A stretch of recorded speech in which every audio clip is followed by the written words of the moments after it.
not be covered after this whole thing takes place. I think the question was about the state of Ohio, the health care for all Ohioans. If you already had insurance, why would you want the health care for all Ohioans? Because it's better insurance for less money. That's why. And it's guaranteed as a right of citizenship rather than maybe you get it, maybe you don't. What if you change your job? What if you decide you want to be an entrepreneur and strike out on your own? Wait till you see that health care bill that's coming at you if you want to get individual policies. Individual policies, you think this is the average administrative cost. Yeah. For individual policies, whoo-wee! It's out the ceiling, 50 cents on the dollar. Some insurance companies keep for individual policies. If we could move on with questions. Okay, here. sorry. This question says, have any members of the Ohio General Assembly taken up the bill or come forward as an advocate for it? And how long do you expect this process to run before it becomes law and implemented? So maybe we can discuss a little bit like what we're doing and how to grow the movement. Ms. Kendall, Well, since this bill has been, since we've come up with our initiative petition, we started early on working with some members of the Ohio legislature, and it has been introduced in the legislature every year since we've been collecting signatures, since 2005. It's been introduced every year. The problem is there's not enough co-signers to get it through. Mike Skindle has introduced it in the House every year. Bob Hagan, when he was in the Senate, introduced it in the Senate with some co-signers. Recently, Dale Miller introduced it in the Senate most recently, but there haven't been enough co-signers to even force it to a full hearing. And that's the same problem we have on the federal level. You know, Conyers and Kucinich had... We did have one this year. We did have one committee hearing this year. Right, but it wasn't a full hearing before the House, is what I mean. And they have the same problem on the federal level with House Bill 676. Conyers and Kucinich bill that is Medicare for all. You know, Anthony Weiner did his bid on it this year, trying to force the House to have a vote on it. But there's not we don't have the political will. If you go to opensecrets.org, it's a website where you can find, where they tell you where politicians get their funding from. Because funding, you know, we have the sunshine laws don't permit politicians to just get money and not report it. They have to report all the money that they get. And you can go to that website and see exactly where the politicians get their funding from. And a huge amount of it is from pharmaceuticals and insurance companies. So it's really difficult to get these folks to come out against the pharmaceuticals and the insurance companies. Some will, you know, there's the folks that are doing it, but there's not enough of them. At the national level, I think we have around 90 members of the House who signed on to our single-payer bill nationally, the improved expanded Medicare for all. That's Conyers-Kucinich bill. And I think at one time we had about 15 to 20 House of Reps people that were co-signers or co-sponsors of the legislation. But it's not enough to force the leadership to take us seriously. And one of the things we've been doing is collecting signatures, because in Ohio, if you get enough people signing on an initiative petition, then it can be put before the voters. It's a very challenging thing to do, and especially to do with just volunteers. Almost all the things that have come to an initiative in Ohio have had highly money, like gambling and things like that, where there's a lot of money behind it, and they can hire people to go and collect signatures. You know, we've collected over 100,000 signatures here in the state of Ohio, and we've done it just with a handful of us doing the volunteering to collect those signatures. So we've also... Can I interject here for a second? Sure. One thing that we are doing in the state of Ohio in conjunction with petition signature gathering is that we're ferreting out the numbers like that I gave Dave. In every school district across the state, they're insuring their staff by paying private insurance companies a premium on behalf of their staff. Now those are tax dollars. Those are tax dollars that are collected on your real estate property taxes to pay for your school district. If they're wasting money that could have gone to greater good in the school district, as opposed to throwing it down the 30% profit and overhead costs of private insurance companies, we can show the legislators that we can save huge amounts of tax money at the state level, at the county level, at the... Another argument for this be to help keep businesses in Ohio or encourage businesses to come. Very strong argument. Absolutely. Predictability of costs. Because that's a big problem with the state of Ohio. We're losing too much industry. Well, it would certainly, I mean, when I've talked with business people, and Kurt was kind of echoing this a second ago, they all say, just tell me what it's going to be. I don't even care if it's 15%. If I know it, I can pencil it in and create a budget. But when I suddenly sit down with the insurance company, and like we've heard in the news out in California, oh, by the way, 19% for big business. Oh, you're an individual? 60% for you. I mean, you can't, even if you're a small business person trying to insure your family, with individual policies, it's totally unpredictable what's going to happen to you next year. How do you create a budget for your small business? How do you create a budget for a big business when all of a sudden they're going to walk up to you and tell you, okay, your health insurance is up 19%. You were thinking it might be 5 and it's 19. I mean, that's what's going on out there. So this would allow some predictability. And by creating a pool of money, it does one other important thing that we all do as households. It creates a budget. I know how much money I'm bringing in every year. So I have to look at how much money I want to spend on recreation, on clothes, on a car. I have to sit down and budget that. But when it's just crazy topsy everywhere in terms of the healthcare financing and nobody can predict it, how do you create a budget and stick within it? How do you make choices? Gee, do we really need another half-used MRI in downtown Cleveland? Or do we need one really in southeast Ohio where you got to drive 80 miles to get to one? I mean, we have to start making some decisions about how we're spending big buck technology in a way where it's most effective because we're operating within a budget and we're thinking about those things rather than it just happens. Everybody scrambles for whatever dollars they can grab whenever they can grab them. So it forces us to really think things through.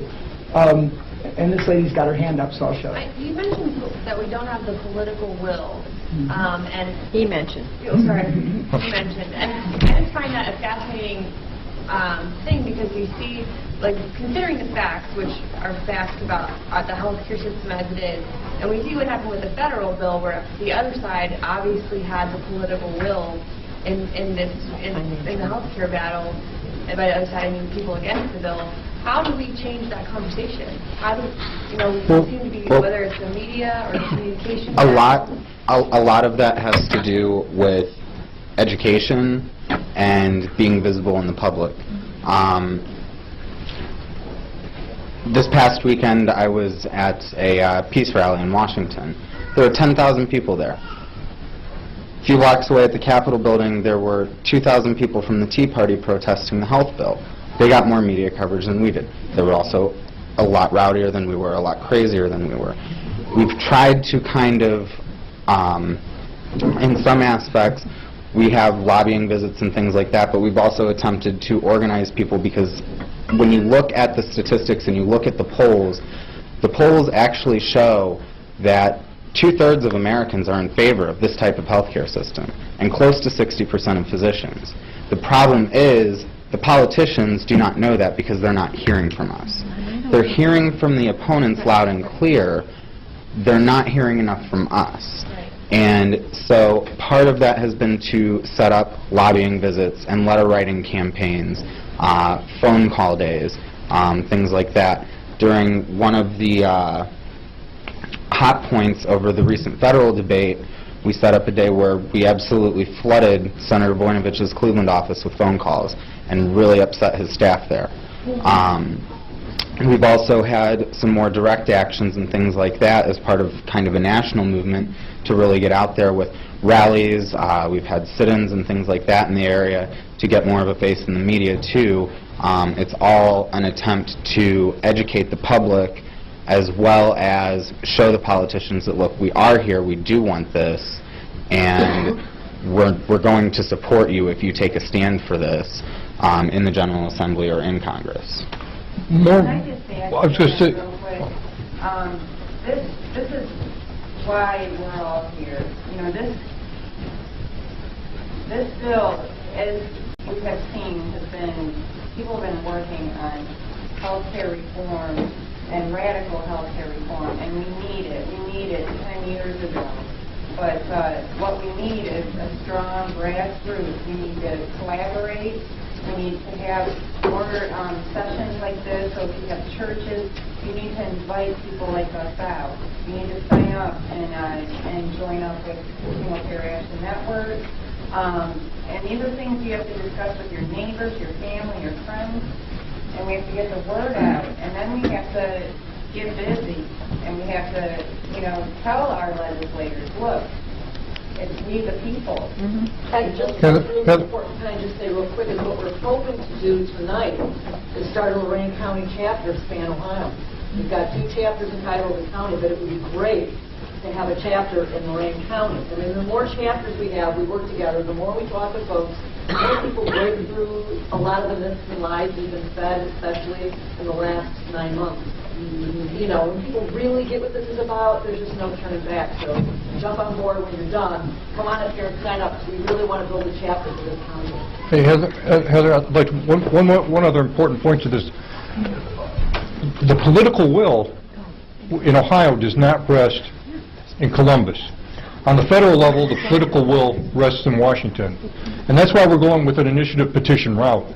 That's one. Our representatives who need to be hammered that we are speaking, this is what we want, you have to represent us, or else we are your constituents, we will vote somebody else in. That's where the groups come together, and we do that through lobbying. We're doing the petition drive. Everybody can find a niche in some way to support this. Since this is grassroots, since this is all happening, you will never hear the statistics, and you haven't even heard a tenth of the statistics we have sitting here to tell you. You are not going to hear it on the media. You are not going to hear it in newspapers, what is really going on, what that is. You're never going to see that anywhere but in places like this. All over this country, there are small groups like us who are getting together, and it is a large group of us, but we don't quite know how to focus ourselves. So, but my feeling is I've worked with so many people at so many different levels. Tonight, if you have anything that you really are agreeing with, find one way, at least one way you can give some time, some money, some effort. If it's 3 to 5 minutes to make a phone call, if it's to get involved and join and create a SPAN chapter here, if it's to get those petitions out and get all your relatives and friends to sign them. None of us are going to, and none of us, it seems like we all want a big thing to happen under our eyes, but the big thing is happening, but it's spread out across this country.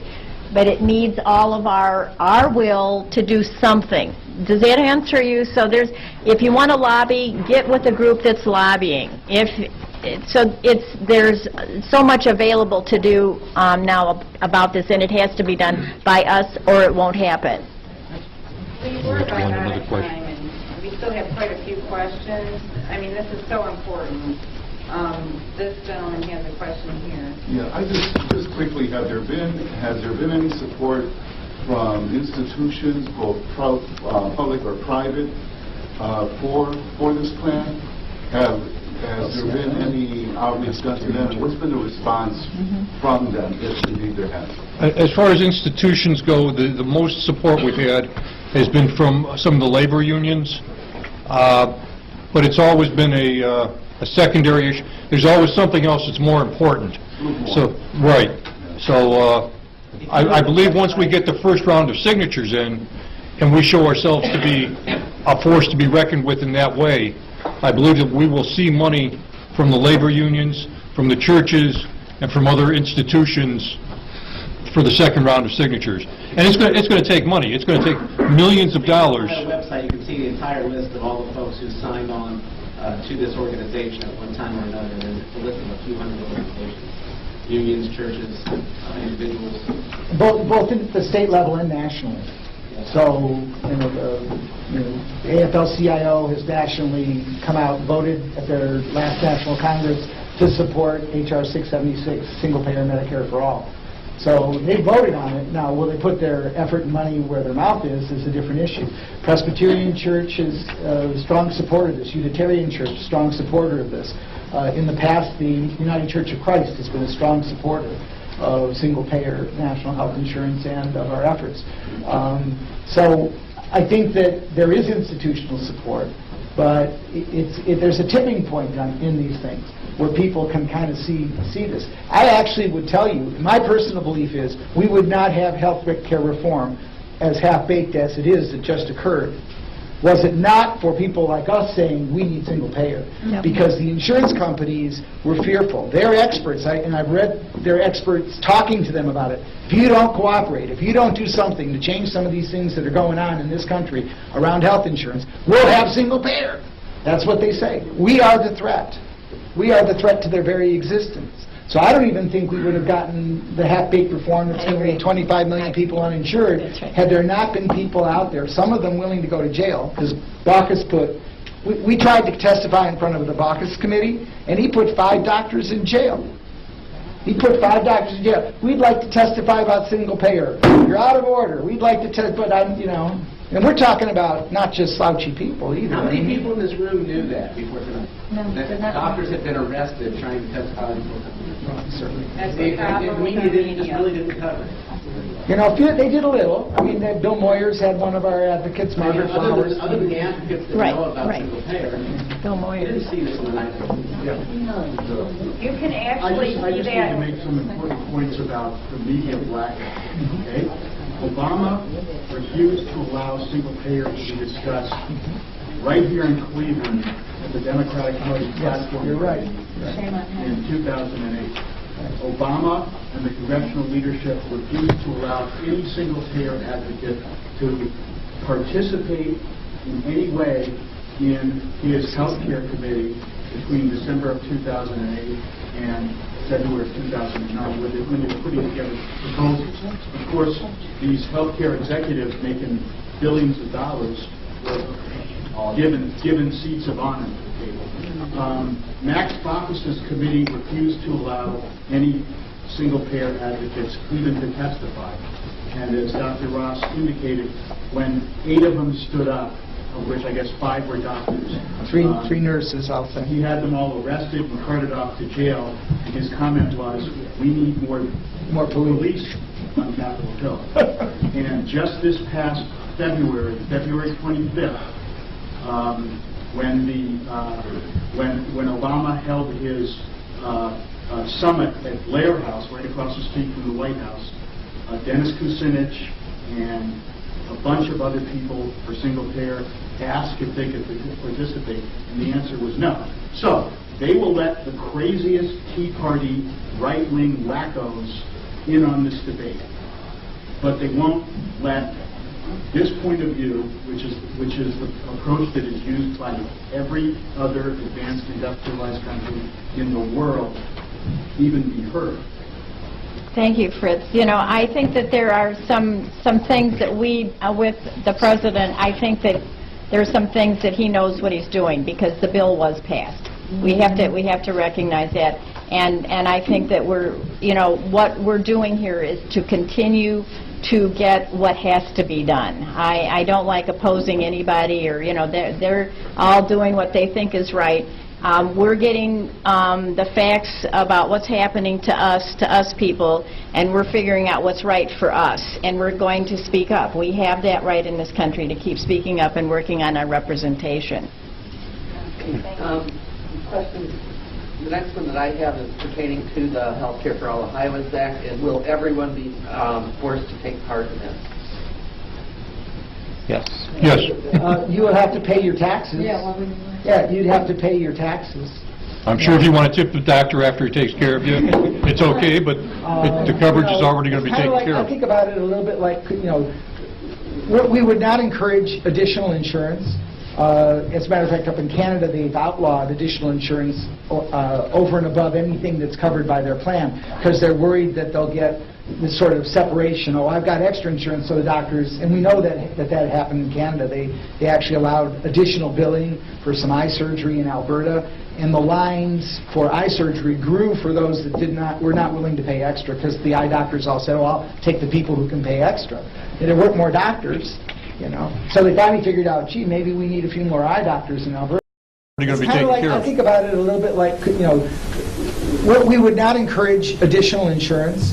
As a matter of fact, up in Canada, they've outlawed additional insurance over and above anything that's covered by their plan, because they're worried that they'll get this sort of separation. Oh, I've got extra insurance, so the doctors, and we know that happened in Canada. They actually allowed additional billing for some eye surgery in Alberta, and the lines for eye surgery grew for those that were not willing to pay extra, because the eye doctors all said, oh, I'll take the people who can pay extra. And there weren't more doctors, you know. So they finally figured out, gee, maybe we need a few more eye doctors in Alberta, you know, because they really were a little undersupplied with it. But I think it's a little bit like Catholic schools. If you want to send your kid to Catholic schools and pay the tuition, you can do it. You still pay your school taxes.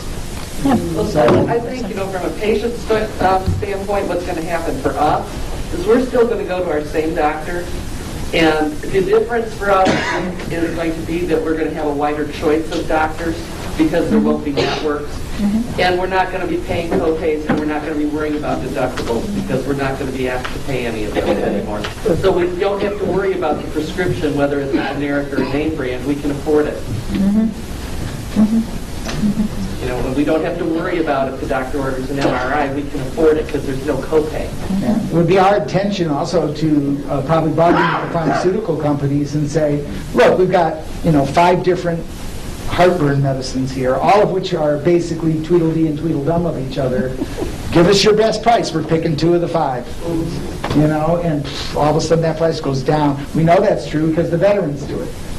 You know, the veterans get drugs at half of what the rest of us pay because they sit down and say, you know, every drug where there's 3 or 4 Me Toos, you know, they say, we're going to take 2 of them, give us your best price. You know, if you don't give us a good price, you won't be on the list, and it might change next year. You know, we're going to do this bidding next year, too. So as long as those drugs are kind of generically equivalent, even the brand name ones that are generically equivalent, you can force a lot of pricing down. Now, the drug companies wouldn't be completely disappointed because everybody's going to be covered and everybody's going to be able to get the medication. So they're going to sell more medicine. So they might make up a little bit on volume. Obviously, they can't sell for less than the cost of making the medicine. But they would entertain that in their I'm just going to ask a quick question here. How would a comprehensive insurance plan, the one we're talking about, affect people traveling out of state? Yeah, insurance companies already do that. You know, I mean, you have to put aside, you got this pool of money, right? And you've got a basic idea about how that money will probably be spent. We know about how many people, and the bigger the pool is, the bigger the number of people, the sharper this pencil is. The demographic experts, the population experts can say, you know, you're probably going to have, you know, for every 100 people, you're probably going to have 20 days in the hospital, you're going to need 150 prescriptions, you're going to need 3 primary care visits, you're going to need 4 specialty. I mean, they do this all the time in the insurance companies, and the actuaries and demographic specialists figure it out. And the bigger the population is, the sharper that pencil can be because the averages come to the middle with a bigger set of numbers. So, if the question is, again, I'm sorry, You're out of state. out of state, you always put a little money aside for people when they're traveling, for emergencies. So, you know, if you go down to Alabama to visit Sister Susie and you have a heart attack down there, we pay Ohio rates to the hospital. And, you know, if they're unhappy with that or want to negotiate with us, they negotiate with us, but I imagine we'd have, you know, some bargaining power, you know, because you're out of it. You don't pay any bills. State of Ohio pays the bills. We're on the hook. So we've got to argue with the people down in Alabama about just how much we're going to pay them if they're trying to screw us. You know, we might just pay them nothing, let them sue the state of Ohio. Okay. Take us to collection. We are done for today. About time, the time is about up. Jim, do you have any remarks? Okay. Well, Give them a hand. It was very well.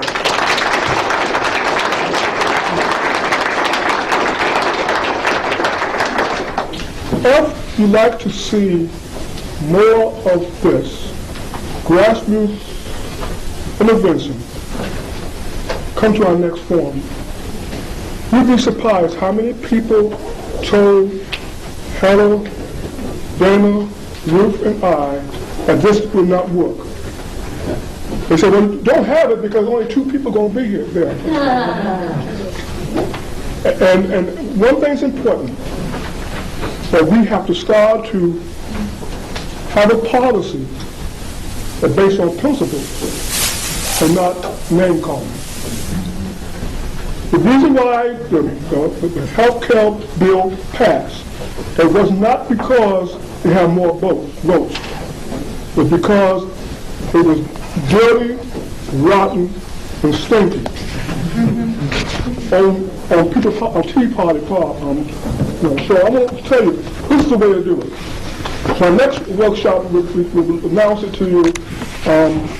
We'll call 366-3244. We'll tell you our next forum. I'm glad you came. And do one thing for me. How many people from the newspaper are here? Okay? What newspaper are you from? Good. Okay, give them a hand.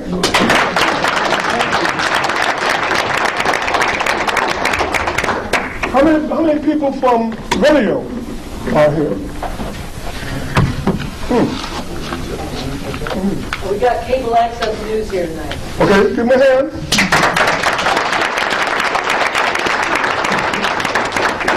And the little kids, please forgive my language, okay? Please forgive me. But we have to take care of our own. And one of the things that we have to remember is that we have a mental health levy that's coming up. And we have to support the mental health levy. Because the politicians is driving us crazy.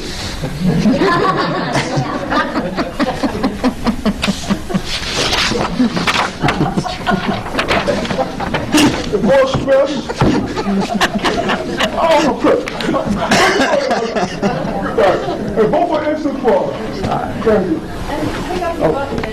As a comment too, there's studies, every dollar you spend, there's no better bargain than good mental health care, because when people get under stress, they get sick.